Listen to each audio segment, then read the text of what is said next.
මොකද්ද මේ ෂෙඩියුල් එකක් කියන්නේ? ඔයා ෂෙඩියුල් වෙනවා කියලා කියන්නකො පාඩම් නැවත බැලීම. අද උගන්නපු පාඩම බැලීම. කොට දානවා කියලා කියන්නේ ඔයාට ගන්න පුළුවන් සාපේක්ෂව ඉහළම ජයග්‍රහණය. එහෙම කොට දාන්න බැරි නම් ඔයගොල්ලෝ මගෙත් එක්ක ඉන්න තේරුමකුත් නැහැ. එහෙම නැත්නම් මමත් ෆේල්, ඔයත් ෆේල්. සර් ෆේල් වෙන්න බෑනේ නේ. දෙවිවරු වගේ ගුරුවරු ආපු නිසා තමයි අපි මේ ගේම ගැහුවේ. වාරෙන් පුතා මේක ගොඩ දානවා කියන සිතුවිල්ල ඇති කරගන්න. ඒ සිතුවිල්ල ඇති කරත් ඔයාව ගොඩ යන එක වළක්වන්න බෑ. තියෙන දුර්මතයක්.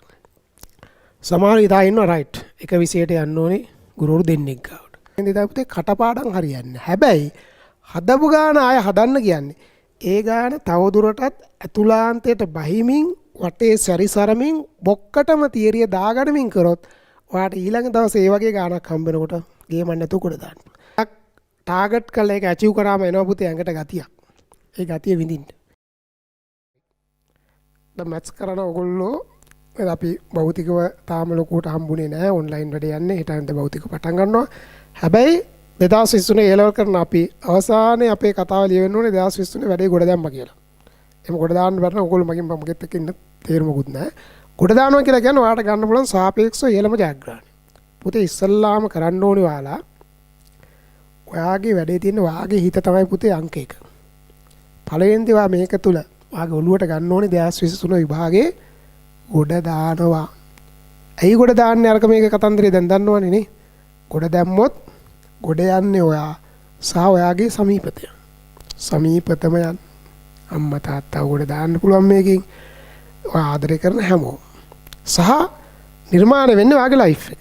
ඒතර පුතේ පළවෙනි දේ තමයි මම කියන්නේ ඔය සිතවිල්ල ඇති කරගන්න ඕනේ. මේ ගේම ගහනවා. ගේම ගහනවා කියලා හිතුවොත් පුතේ ගේම ගහනවම තමයි එතෙන්ට ඔයා එන්න ඕනේ. ඊගාව එක තමයි පුතේ ඕක කරන්න ගියාම දැන් ඔයගොල්ලෝ මේ මගෙත් එක්ක එකතුලා තියෙන දැන් ඔයගොල්ලෝ හරි මග පෙන්වීමක් වෙනවනේ. දැන් අපිටත් ජීවිතේ පුතේ එහෙම යම් දෙවිවරු වගේ ගුරුවරු ආපු නිසා තමයි අපි මේ ගේම ගැහුවේ. ඉතින් ඒ නිසා මම ඒකත් චුට්ටක් කතා කරන්න. දැන් ඔයා හිතන්නකෝ දැන් සමහර වෙලාවට මේ මම දැක්කා මේ කවුද කිව්වා කියලා නේද? ඔය ඉංජිනේරු උගන්වනවා. දැන් මෙහෙම හිතන්න පුතේ. අපේ දැන් ශ්‍රී ලංකා ක්‍රිකට් කණ්ඩායමේ දැන් මිකි ආතර් අපේ කෝච් දැන් අයින් වෙන්න යනවානේ. එතකොට දැන් අපි කල්පනා කරන කවුද කෝච් වෙන්න ඕන කියලා. කට්ටියක් කියනවා දැන් රයිට් බෝලිං කෝච් වෙන්න ඕනේ චමින්ද වාස්. දැන්ටත් ඉන්නවා. නැත්තම් මාලිංග. ඒ වේග පන්දු. නැත්තම් මුරලිදරන් වෙන්න ඕනේ දඟපන්දු වලට නැත්තම් රංගනේරත්. බැටිං කෝච් විදිහට මහේල සංගක්කාර අපි ඔහොම කියනවා. ජයසූරිය. එතකොට අපි දන්නවා ඒ කියන්නේ සුපිරි දක්ෂතා ක්‍රියාවෙන්ම පෙන්නපු කෙනෙක් කෝච් විදිහට ඉන්නවා නම් අපි දන්නවා ඒක. හැබැයි එහෙම සුපිරි දක්ෂතා තියෙන හැමෝටම ඒක එළියට දෙන්නත් බෑ. ඉතින් එළියට දෙන්න පුළුවන් කෙනෙක් වෙන්න ඕනේ. දැන් චමින්ද වාස්යම් වෙනසක් කරා අපි දන්නවා රයිට් එයා ඒක තියෙනක. එතකොට ඒ සුවිශේෂ යෝකරක එයා දාලා තිනවා. ක්‍රිකට් තරගයේදී පළවෙනි බෝල් තුනෙන් හැට්‍රික් දාපු ලෝක එකම එක්කිනා. ඒ වගේම පන්දු 4කදී කියන්නේ හැට්‍රික් එකක් කියන්නේ 3ක් නේ 4කදී පිට විකට් ගත්තේ මාලිංග. ඒතර අපි දන්නවා මේ සුපිරි වැඩ් එකක් නේ. ඉතින් ඒ නිසා පුතේ ඔයගොල්ලෝ මේ ගමනේ දැන් ඔය සමහර දිස්ත්‍රික් පස් ගැන එහෙම කතා කරනවානේ. අපි හැට්‍රික් කියලා කියමු නේද? දැන් පිට අවුරුදු 11ක් එකම දිස්ත්‍රික්කේ පළවෙනිය දාන්න පුළුවන් නම් ගුරුවරයෙකුට නේද? ඉතින් ඒක තියෙනවා. එකම දිස්ත්‍රික්කයේ 21 වතාවක් දිස්ත්‍රික් ප්‍රතිවිරුද්ධ දාන්න පුළුවන් නේද? ඒක තව හැට්‍රික් එකකුත් දාලා තියෙනවා. ලංකාවේ කම්බයින් මැච් වල වැඩිම ලකුණු ලාභීන් 3ක්. ඒක හැට්‍රික් කියන්නේ නේද? ඒක හැට්‍රික් කිය. පරිඳු 2008 ඊට පස්සේ 2011 අනුත්තරා ඊට පස්සේ මේ මෑතකදී උලිඳු. ඉතින් ඒක හැට්‍රික්. ඉතින් ඒ නිසා පුතේ අපි මම මේ කියන්නේ මේ මෙතන ඉන්න ඕගොල්ලෝ කොහොම ඊළඟ රෑන්ක් ගන්න මට්ටමකට ගන්නවා කියන එක නේ මම කියන්නේ. හැබැයි පුතේ ඔයාගේ ඇඟේ තියෙන උපරිමයේ කරා ඔයා ගන්න ඕනේ. එහෙම නැත්නම් මමත් ෆේල්, ඔයත් ෆේල්. සර් ෆේල් වෙන්න බෑනේ නේ. නැත්නම් ඔයගොල්ලෝ කිය අපේ සර්ුත් ෆේල් කියලා. එහෙම නෑ. ඒක හැමදාම ආනෙතර. ඒ නිසා මම මේ කතා කරන්නේ මම ගැන කතා කරන දෙයක් නෙවෙයි මෙතෙන් දෙන්න ඕනේ. අපි අවසානයේදී කොහොමද ඔයා මැත්ස් කරලා ගොඩ යන්න කියන තැනට අපි දැන් යමු. දැන් පුතේ සිතවිල්ලනේ. ඔයගොල්ලෝ අහලා තියෙව මගේ සාමාන්‍ය මුඛ්‍ය පාඩයක් වගේ තියෙන පුතේ ඕනිම වැඩක් අමාරු වෙන්නේ වැඩේට බහින්න නැතුව වැඩේ ගැන හිතනකොට. වැඩේට බැස්සම ඕනි වැඩක් ලේසි. ඒක හොඳට මතක තියාගන්න. ඔයා දැන් මැත්ස් කරන්න බහලා තියෙන්නේ. හැබැයි බහලා තියෙන්නේ ඔය නිකන් එක්ක මේ O level පාස් වෙච්ච ඉඳලා ගෙදරින් කියන ඉඳ නැත්තම් දන්න කියන අයියා කෙනෙක් කරපු ඉඳ එහෙම වෙන්න පුළුවන්. නමුත් පුතේ දැන් හිතන්න දැන් කකුල් දෙකම තියලා මේකට බහින්න. දැන් අන්නේ වාරෙන් පුතා මේක ගොඩ දානවා කියන සිතුවිල්ල ඇති කරගන්න. ඒ සිතුවිල්ල ඇති කරත් ඔයා ගොඩ යන්නේක වළක්වන්න බෑ. හැබැයි ඒකෙදි ඒ හිත චලනය වෙන්න බෑ. චලනය බෑ කියන්නේ ඔයගොල්ලෝ දැන් ආශ්‍රය කරනකොට උනත් පොත යාළුවකට කියන්නේ අර නිකම් නේද මොකක් හරි ඔයාගේ මොරාල් එක වැඩි කරන අඩු කරන අයත් ඉන්නවා රින පැත්තට ගෙනියන අයත් ඉන්නවා මචං මැත්ස් කරාට අමාරුයි නේද කොට යන්න පුළුවන් නේද කෙමිස්ට්‍රි නම් යන්නේනවා නේද ඔහොම ගිහලා ත්‍රිකෝණමිතිය නම් වදිනවා ඊට පස්සේ ඕක ටිකක් මැදට යනකොට අවුල් වෙනවා නේද ඔන්න ඔහොම කියන අය ඉන්නවනම් වහා මේගොල්ලෝ ආශ්‍රයෙන් මිදෙන්න ඔයාලත් එක්ක එහෙම කියන අය ඉන්නවනම් එයාලා හරි පාත් එකට ගන්න බලන්න කවදාවත් පුතේ එහෙම රින සිතුවිලි වාගාවට ඇති කරොත් ඔයා යන්නේ රින දිශාවට ධන සිතුවිලි ඇති කරන ආශ්‍රය කරන්න අපිට එහෙම අයියලා එහෙම හම්බුණා එහෙම මිත්‍රයෝ හම්බුණා ගොඩ දාන්න පුළුවන් මල්ලි වැඩ කරන්න ක්‍රමයට වැඩ කරන්න ෂෙඩියුල් එකකට ලස්සනට ගේම ගහන්න පුළුවන් කෙමිස්ට්‍රි අමාරු නෑ දැන් මේ කියන මම කෙමිස්ට්‍රි වලට ඒ කාලේ ඒකක්ද මේ කාලේ කෙමිස්ට්‍රි අඩු ඒ සාමාර අඩු හැබැයි අපිටත් එහෙම තියෙනවා කෙමිස්ට්‍රි අමාරුයි කියන සිතුවිල්ල ඔලුවට දානවා සමහර ඔලුවට දානවා ඒතකොට ඒ වගේ දේවල් පුතේ හොඳට මතක තියාගන්න ඒ වගේ අනිවාර්යෙන් හිතන්න කෙමිස්ට්‍රි මම ගොඩ දානවා මැත්ස් වලට මම ඒකක් ගන්නවා ඒ වගේ අයිති ඉතින් ඒ වගේ තියෙන්නේ එතකොට දැන් ඔයාව රිනට ගෙන දැන් පන්තියක ඉන්නකොට පොඩ්ඩක් ටික සමානලා ඉන්ටර්වලෙන් පස්සේ යාළුවා ගතන දැන් යන් ඕම කියන්නේ ඔය කියන්නේ අනිවාර්යෙන් ආශ්‍රය නොකළ යුතු කෙනෙක් පළවෙනි දේ තමයි අපිත් ඒ කාලේ අයගේ ආශ්‍රය කරා ඉතින් ඒගොල්ලෝ බලන්න ඕනේ ඔයා හරි තැනට ගන්න නෑ මචං අපි මේක වැඩේ ගොඩ දාන්න ඕන කියන තැනට ඒ වගේම තියෙනවා ගොඩාක් ඔය අවුල් සහගත පුජ්‍යලෝ ඉන්නවා මැත්ස් වගේ සබ්ජෙක්ට් වල අඩුයි ඔය සමහරන එක එකව තියෙනවා මොනවාද හප්පලා කෙල්ල ගහනවා තියෙනවනේ ප්‍රින්සිපියා ගැන එහෙම එකයි අහුනේ නේද ඊට පස්සේ මං පන්ති ළමයිට ගහලා නැහැ ගැහුව කුටි කාපු එකම කෙනා හැබැයි යා අවසානයේ සම්පූර්ණ වෙනස් වුණා ඉතින් ඔයගොල්ලෝ කියන්නේ දැන් සමහර කියන මේ මතක හිටින්න මෙන්න මේක තියා ගන්න ඕනේ විවිධ ඩ්‍රග්ස් ගැන කවදාවත් පුතේ සුපිරි දක්ෂතාවට ආපු කෙනෙක් බලන්න එහෙම කරලා නැහැ. ඒ අර ඔයාව විනාශකාරී තැනකට ගෙනියන්න ඔයා ගැන යම් ඉරිසියාවක් තියෙන එහෙමකට. දැන් මේ වගේ පුජ්‍යල දිහා බලන්න මූණ දිහා බලන්න පුළුවන් කියලා නේ. අවලස්සනයි. ලස්සනට ඉන්න. වැඩ කරන්න ප්‍රබෝධමත් වෙන්න. එතකොට එහෙම ඉන්න නම් ඔයා ඉස්සල්ලාම පුතේ පළවෙනි දේ මම කියන්නේ හිත හදා ගන්න මේ මැච්. එතකොට ඊළඟට මම ඔයාලට කියන්නම් මොකද්ද මේ ෂෙඩියුල් එකක් කියන්නේ කියලා. එහෙමයි. දැන් පළවෙනි දේ පුතේ දැන් ඕගොල්ලෝ මේ A level කරන්න අලුතෙන් ආපු අයට මම ෂෙඩියුල් ගහලා මෙන්න කියලා කියන්න බෑ. හැබැයි පළවෙනි දේ පුතේ ඔයා එක දවසක් තෝරගන්න. ඒ දවස හෙටද අනිද්දාද අද රායද වෙන්න පුළුවන්. ඔයා ඉස්සල්ලා හිතන්න. දැන් මම අනිවාර්යෙන් මේ ගේම පිළිවෙලක් ඇතුව කරනවා. ඔයා වැඩ කරලා තියෙනවා O level පාස් නැත්නම් මැත්ස් කරන්න බෑනේ. හැබැයි ඔයාම හිතන්න ඔයා පිළිවෙලකටද වැඩ කරේ. ටාගට් එක ගැන විතරමනේ කරමින් පිළිවෙලට කරේ. එහෙම පිළිවෙලට නෙමෙයි බොහෝ විට කරලා තියෙන්නේ. එසම මේ පාර පිළිවෙලට කරන්න. මොකද අනිවාර්යෙන් යම් දෙයක් සාර්ථක කරන හැම මිනිස්සයාම මේක හිතලා කරන්නේ. එදා චාමික දැක්ක නේද විකට් එක අරන් මෙහෙම පෙන්නුවේ නේ. ඇයි එයා කරේ එයා කිව්වේ එක මම ප්ලෑන් කරා. ඒ ප්ලෑන් එක සක්සස් වුණා. දැන් ඔයා ප්ලෑන් කරා. එතකොට දැන් ඔයා හිතන ඔයා දැන් ත්‍රිකෝණමිතිය ඉගෙන ගන්නවා. තාම අපි ත්‍රිකෝණමිතියනේ කරන්නේ. එතකොට මම ගණන් දෙනවා හදන්න නේ. මම කියනවා ඔයගොල්ලන්ට මේ ගානම ආය හදන්න. එතකොට දැන් ඔයාලගේ දැන් ෂෙඩියුල් එක කියන්නේ දැන් දීර්ඝ කාලෙන් ටාගට් එක තුල දැන් ෂෙඩියුල් එක කියන කේදී පුතේ ඔන්න ඔයා තියෙනවා මේ පළවෙනි සතිය තුල ඔයා හිතනවා රයිට් ත්‍රිකෝණමිතිය දැන් සර්වසාම්‍ය කොටස කියනවා සර්වසාම්‍ය කොටස හොඳටම සෙට් වෙන්න ඕනේ කියන තැන. ඊට පස්සේ දැන් කරපු දේ ගන්න. හොඳට මතක තියාගන්න පුතේ මොන ෂෙඩියුල් එක වුණත්. අනිත් ඒ ෂෙඩියුල් එක හදාන්න ඉස්සෙල්ලා මම ඔයාලට තව දෙයක් කියන්නද? තියෙන දුර්මතයක්. සමහර ඉදා ඉන්නවා රයිට්. එක විෂයයට යන්න ඕනේ ගුරුවරු දෙන්නෙක් ගාවට. නැත්නම් තුන් දෙනෙක් ගාවට. කොමන් ක්ලාස් එකට යන්න ඕනේ, ගෲප් ක්ලාස් එකට යන්න ඕනේ, ඉන්ඩිවිජුවල්ට යන්න ඕනේ. දෙමාපියත් හිතනවා සමහරව ටිකක් වැඩියෙන් වේදම් කරන්න ඕනේ කියලා. පුතේ වැඩියෙන් වේදම් කරනවා නම් ඉතින් වඩාත්ම නේ සල්ලි වේදම් කරන එක නා නිබාය ගොඩ යන්න ඕනේ. එහෙම නෑනේ නේද? එනවා අපිට ලෝෙත් ගොඩ යන්න වෙන්නේ නැහැ ඒ කාලේ. පැහැදිලිද? එහෙම එකක් නෑ පුතේ. දැන් ඔයා හිතන්නකෝ බෝතලයක් දෙනවක කියලා තියෙන දැන් අර තියෙන කොලොන් බෝතල ඔඩි කොලොන් කියන්නේ ඔඩි කොලොන් බෝතලයක තියෙන කොඩි සිදුරන්න තියෙන්නේ. ඕකට වතුර පුරවන්න කියලා කවුරු ඔයාට කිව්වොත් ඔයා එමීට මෙහෙම සීරුවෙන් වතුර දාන්න ඕනේ ඔකට. නැත්නම් ඔයා ඔක ඉක්මනින් පුරවන්න කියලා මේ පැත්තෙන් වතුර වක් කරනවා මේ පැත්තෙන් වක් කරනවා තව එක්කෙනෙකුට මේෙන් දානවා වතුර දානවා. වතුර ඔක්කොම යන්නේ අපතේ පුතේ. අර ටිකක් අර පොඩි සිදුරෙන් ටිකක් බහිනවා ඇතුළට අනිත් ඔක්කොම එළියට යන්නේ. ඔය පන්ති ගොඩාකට යනවා කියලා කියන්නේත් ඕක තමයි වෙන්නේ. අම්මලා තාත්තලාත් හිතනවා අරකටත් ගියා මේකටත් ගියා මෙච්චරක් වියදම් කරා කියලා හිතා දාගෙන අවුරුදු දෙකේ එන ගේමක් ගන්නවා නේ. ඉන්ඩිවිජුවල් ක්ලාස් එකක් කරනවා ලොකු ගාණක්. ගෲප් එකට තව ගාණක්. පේපර් ක්ලාස් කොම තව එකක්. අය මතක තියාගන්න ඔයා ෂෙඩියුල් එකට හුරු වුණොත් ඔයාට ඕනේ එක පන්තියයි පුතේ. සමහර වෙලාවට සමහර විෂයකට ඉස්කෝලේ ඉන්නේ අදාළ ගුරුවරයා පොතම කෙනා නම් ඔයාට ඒක උනත් ඇති වෙන්න පුළුවන්. දැන් මම ෆිසික්ස් වලදී මුල් කාලේ ඉස්කෝලේ ගුරුවරයා තමයි මගේ වීරයා. හරිද? ඒ ඉස්කෝලේ ගුරුවරයා ඉගෙන ගත්ත ෆිසික්ස් එක මම කොහෙවත් මං ගිය කියන්නේ ගොඩක් වෙලාවට මුල් කාලේ ගියපේවා දැක්කේ නෑ. ඉතින් ඒ නිසා මතක තියාගන්න පුතේ ෂෙඩියුල් එකකට වැඩ කරනකොට ඔයාගේ කාලය ඉතිරි වෙනවා. ඒ වගේම දෙමාපියන්ගේ මුදල් ඉතිරි වෙනවා. සා ඔයාගේ ටාගට් එක ඉක්මනින් ඇචීව් කරනවා. ඒතර දැන් අපි කියමුකෝ මෙහෙම. දැන් තව දෙයක් කියමුකෝ දැන් වෙලාවකට මම කියන ඕගලන්ට මේ ගාන හදලා පුතේ මේක ආයෙත් හදන්න.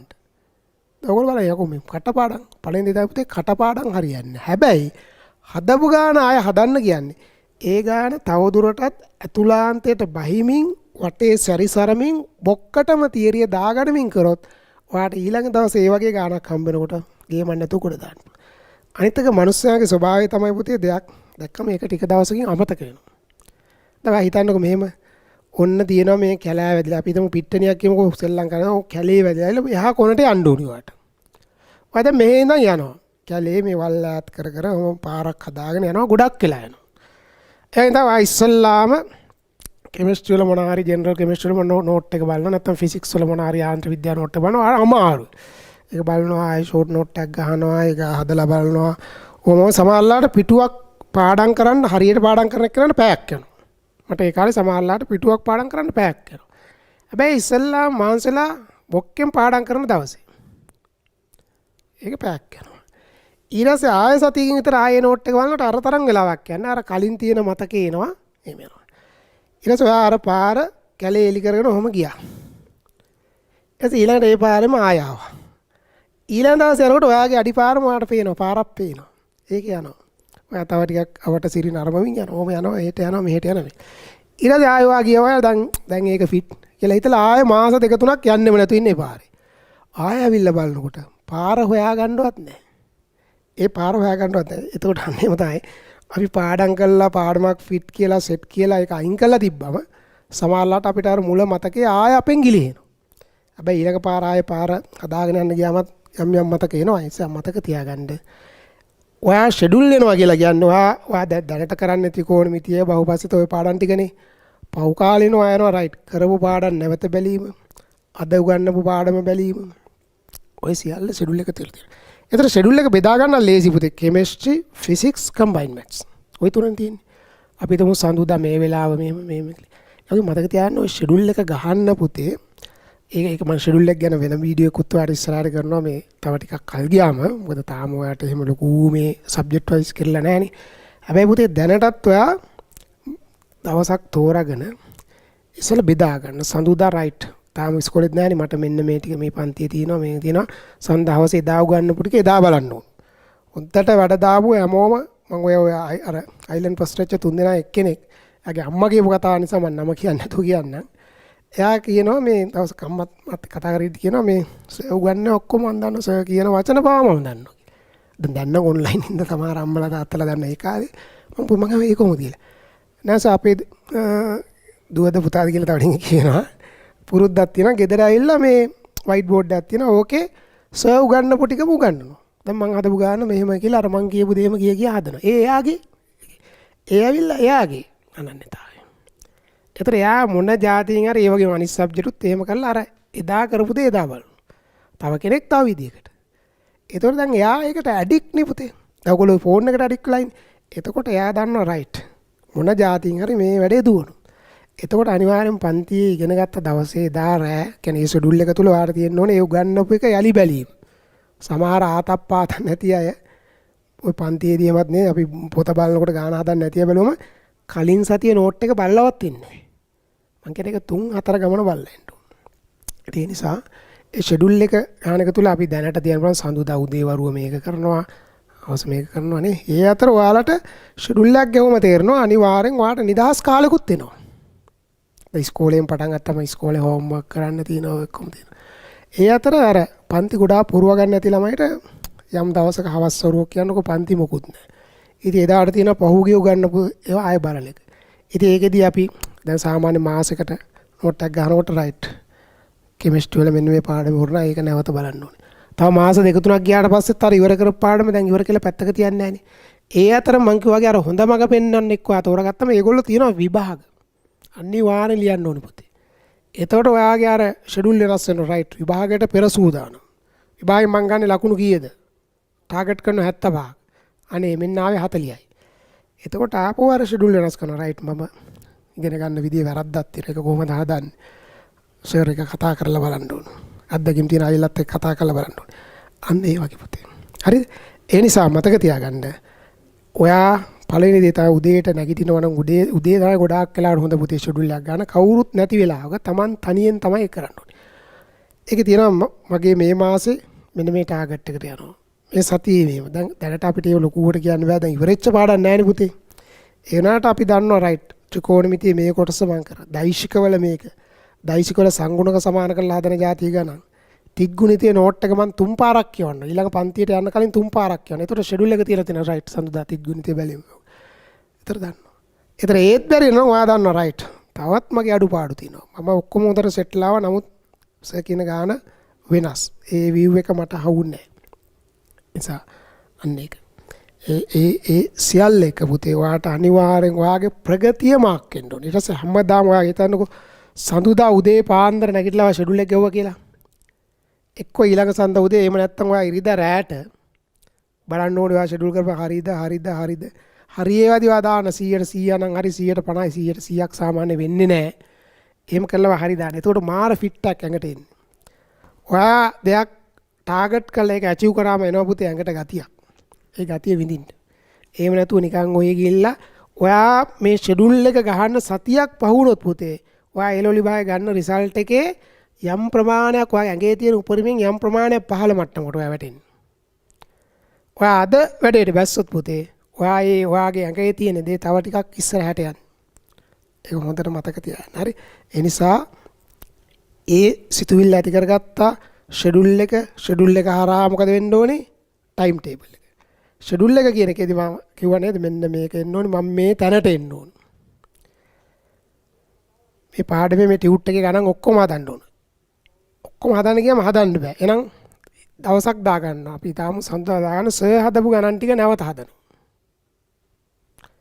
දැන් කෙමිස්ට්‍රි වල පහුගිය ප්‍රශ්න පත්‍ර ගණන් ලියන්න බෑ ලියන්න. එහෙනම් නෝට් එක අවබෝධයෙන් කියවනවා. ඔන්න ඕක තමයි පුතේ වෙන්න ඕනේ. හරි? ඒ වගේ දෙයකින් අරොත් ඔයාව නවත්තන්න කවුරුත් බෑ. ඔයාව නවත්තන්න කාටවත් බෑ. ඒ නිසා ඔයා ඒක තව දෙයක් මතක තියාගන්න පුතේ. O level ඔයාගේ රිසල්ට් එක ඒ 9 වෙන්න පුළුවන්, ඒ 4 5 වෙන්න පුළුවන්, ඊටත් අඩු වෙන්න පුළුවන් මං කියලා තියෙනවා. ඒක අනිවාර්යෙන් සොයාගත්තයි. නම මට මතක් වෙනවා නේ බණ්ඩාර ධර්මපාල ඔළුවෙක් නේද? මුළු ලංකාවේම 7 වෙනියා වුණා. O level ඊටාම අඩු ප්‍රතිඵලයක් තිබ්බේ. ඒගොල්ලෝ ඔප්පු කරලා පෙන්නනවා. හැබැයි O level A9 දාපු අයත් හොඳම අයිලන්ඩ් රෑන්ක් දාලත් ඉන්නවා. ඒ නිසා මතක තියාගන්න ඒක වෙනයි. මොකද ඔයා ගේමට බහැලා හිතලා වැඩ කරන්න පටන් ගත්තේ දැන් නම්. O level කාලේ එහෙම කරේ නැත්තම් දැන් එයා වෙනස් උනේ. ඒ වෙනස යථාර්ථය. අනිත් එක තමයි පුතේ. ඕම ෂෙඩියුල් එකකට වැඩ කරන කටපාඩම් ක්‍රම නැතුව ගණන් නිර්මාණශීලීව හිතලා හදන එහෙම අය තමයි ලංකාවට ඕනේ. ලෝකෙටම ඕනේ. ලෝකෙ ගොඩ දාන්නේ ඒගොල්ලෝ, ලංකාව කවදාරි ගොඩ දාන්නේ ඒගොල්ලෝ. එහෙම නිර්මාණශීලීව හිතන ඉංජිනේර්ස්ලා. එහෙම නැතුව නිකන් ආතප්පාත නැතුව කටපාඩම් කියලා ගියපු අය ඉංජිනේර කෙනෙක් වුණාම නිර්මාණශීලී නෑ. කොටිම කියනවනම් මෙලෝ රහක් නෑ. නේද? ඒ වැඩියෙක් වගේ කවදාරි දවසක ඉන්නේ අර වගේ අර හුරුව ගත්තා. ඒ නිසා අපි අදටත් අපේ ගුරුවරුන්ට අපි ඔයම නිර්මාණය කරපුවා. එහෙම නැත්නම් කටපාඩම් ක්‍රම කරන කේදී යන්න පුළුවන්. එතකොට අපි ගිරා ටයිප් එකට යන්න පුතේ. ඒ කියන්නේ ඔය පාඩම් කරන් තියෙන සූත්‍ර පාඩම් කරන්න. හැබැයි හිතලා හද ගන්න පුතේ. ආන්න එතෙන්ට අපි ඔළුව හදාගමු. රයිට්. ඒකට ඔකට සූදානම් වෙන්න. ඒ අතර පුතේ අලුත් දේවල් කරන්න කියලා මම කිව්වනේ. ඒ වගේම අපි නැති අලුත් වාර්තා හදන්න ඕනේ පුතේ. එක දැන් ක්‍රිකට් වල උනත් සමහර කාරණා එවැනි වාර්තාවන්නේ අලුත් දේවල් කරනවා. නේ? පළවෙනි තරගේ පළවෙනි පන්දුවෙන්ම විකට් එකක් ගන්න මහේෂ් තීක්ෂණ. ඊට පස්සේ මේ මැච් එකේම යාගේ අවසාන පන්දුවෙනුත් විකට් එකක් ගන්නවා නේද? ඒවා 아무තු වාර්තානේ. දැන් ඔය ඔයාලට මම මේ මෙරිට් ගැන අරමයා ගැන කියනකොට අපි ඒ ලෙවල් කරන කාලේ දැන් මේ බදුල දිස්ත්‍රික්කේ ඉස්සර මෙරිට් යන්නේ නැහැනේ පුතේ. වැඩිම ගිහලා තියෙන දෙකයි. මම පන්ති පටන් ගන්න කලින් වැඩිම දිස්ත්‍රික්කෙම ගිහලා තියෙන දෙකයි. මම කරපු අවුරුද්දේ මායි තව එක්කෙනයි. පේන තවත් අවුරුදු දෙන්නෙක් ගින්ද. නමුත් දැන් එහෙමද? දැන් මෙරිට් යනවනේ මෙරිට් මේ කියන්නේ 25ක් යනවා නම් 20ක්වත් අපේ ගෝලියෝ ඉන්නේ. ඒකදී ඒ තේරුම එන්නේ අපි ඒකට ඔයාලට දෙන දේ. ඔයගලන්ගේ සැරෙත් එහෙමයි. ඉතින් ඊළඟ පුතේ වැඩ කරද්දී හුත්ත මතක තියාගන්න තනි ගේම් ගහන්න යන්න එපා. ක්‍රිකට් මැච් එක තනියෙන් සෙල්ලම් කරොත් මොකද වෙන්නේ? එයා විතරක් අනිත් එක්කෙනා නිසා දැන් අරයා නම් හොඳට ඒ වෙලාවේ බැට් කරන්න එයාට එක දාලා chance එක දෙන්න ඕනේ. ඒක නේද? මොකද එයා ඒ මොකක් හරි තන තීරුව අවබෝධ කරගෙන එදා එයාගේ දවස නම් එයාට ඉඩ දෙන්න ඕනේ. ඔයගොල්ලෝ වැඩ කරද්දිත් පුතේ යාළුවොත් එක්ක සහායක වැඩ කරන්න අනිවාර්යෙන් තනියෙන් ගේම ගහනවා කියලා කුහකව හිතුවොත් එහෙම අපි ඇකිලෙනවා එයා ඉස්සරහට යනවා. අපිට මොනාරි ලස්සන හොඳ ගානක් හම්බුණා කියන්නකෝ. අනිවාර්යෙන් ළඟ ඉන්න යාළුවෝ ඔක්කොටම මේක කියන්න. සිරා ක්‍රමයක් හම්බුණා, සිරා ගානක් හම්බුණා. ඔයාට දවසක යාට හම්බුනොත් මේ මොනාරි කෙමිස්ට්‍රි පරිවර්තනයක් කරන ලේසි ක්‍රමයක්, කෙමිස්ට්‍රි වල තියෙන පරිවර්තන කියලා කොටසක් ඔයාට තමයි ඇවිල්ලා ඉස්සෙල්ලාම එයා කියලා දෙන්නේ. එයා දන්නවා ඔයාගේ හිත කුහක නෑ. අනික කුහක අයගේ මේ මොලේ ඇතුලේ යම් කෑල්ලක් තියෙනවා අර කුහක සිටිවිලි වලට. අනිත් කාට ගේම දෙන්න. එහෙම දේවල් නෑ. අපේ ගෝලගාව තියෙන්නේම නෑ. හිත බොහොම පිරිසුදු වෙන්න ඕනේ. තියෙන්නේ අර සින්දුවක් සබඳ අපි කඳුනෙමු උනුන් පරයානගෙන සුනිල දිය දහරෙමු එකගකට වැටෙනවා. එකම ගඟකට වැටෙනවා. ඔක දිර වියරුද්දිනි දැල් නොවෙමු වනේ ආවුලා. ඒ කියන්නේ අපි කාටවත් ගින්නක් දෙන්න හොඳ නෑ. කුහක වෙන්න හොඳ නෑ. අපි ඔක්කොම අපි ඔක්කොම මේ ගොඩ දාලා සමහරලාට වඩාම දක්ෂයා අයිලන්ඩ් රෑන්ක් දායි මෙරිට් එක දායි.